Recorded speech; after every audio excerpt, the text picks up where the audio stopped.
اور جب ان کے پاس خدا کی طرف سے پیغمبر آخر الزماں آئے اور وہ ان کی آسمانی کتاب کی تصدیق بھی کرتے ہیں، تو جن لوگوں کو کتاب دی گئی تھی ان میں سے ایک جماعت نے خدا کی کتاب کو پیٹھ پیچھے پھینک دیا، گویا وہ جانتے ہی نہیں، اور ان حزنیات کے پیچھے لگ گئے جو سلیمان کے عہد سلطنت میں شیاطین پڑھا کرتے تھے۔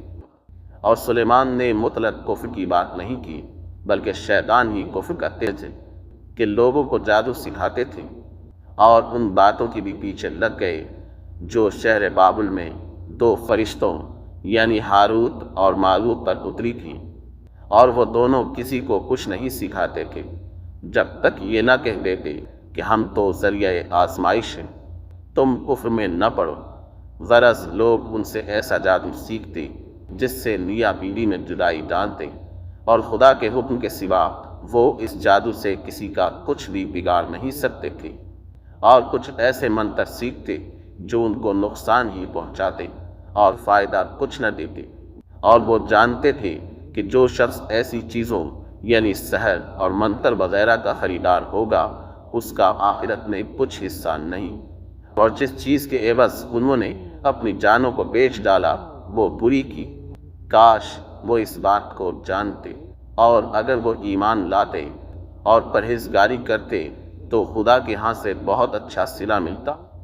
اے کاش وہ اس سے واقف ہوتے۔ اے اہل ایمان، گفتگو کے وقت پیغمبر خدا سے رائنا نہ کہا کرو، انظر نہ کہا کرو، اور خوب سن رکھو، اور کافروں کے لیے دکھ دینے والا عذاب ہے۔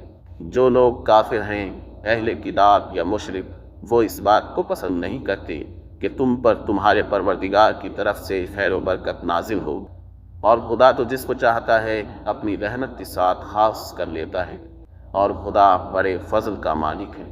ہم جس آیت کو منسوخ کر دیتے یا اسے فراموش کرا دیتے ہیں تو اس سے بہتر یا ویسی ہی اور آیت بھیج دیتے ہیں۔ کیا تم نہیں جانتے کہ خدا ہر بات پر قادر ہے؟ تمہیں معلوم نہیں کہ آسمانوں اور زمین کی بادشاہت خدا ہی کی ہے، اور خدا کے سوا تمہارا کوئی دوست اور مددگار نہیں۔ کیا تم یہ چاہتے ہو کہ اپنے پیغمبر سے اسی طرح کے سوال کرو جس طرح کے سوال پہلے موسیٰ سے کیے گئے تھے؟ اور جس شخص نے ایمان چھوڑ کر اس کے بدلے کفر لیا وہ سیدھے رستے سے بھٹک گیا۔ بہت سے اہل کتاب اپنے دل کی جلن سے یہ چاہتے ہیں کہ ایمان لا چکنے کے بعد تم کو پھر کافر بنا دیں، حالانکہ ان پر حق ظاہر ہو چکا ہے۔ تو تم معاف کر دو اور درگزر کرو یہاں تک کہ خدا اپنا دوسرا حکم بھیجے۔ بے شک خدا ہر بات پر قادر ہے۔ اور نماز ادا کرتے رہو اور زکوٰۃ دیتے رہو، اور جو بھلائی اپنے لیے آگے بھیج رکھو گے اس کو خدا کے ہاں پالو گے۔ کچھ شک نہیں کہ خدا تمہارے سب کاموں کو دیکھ رہا ہے۔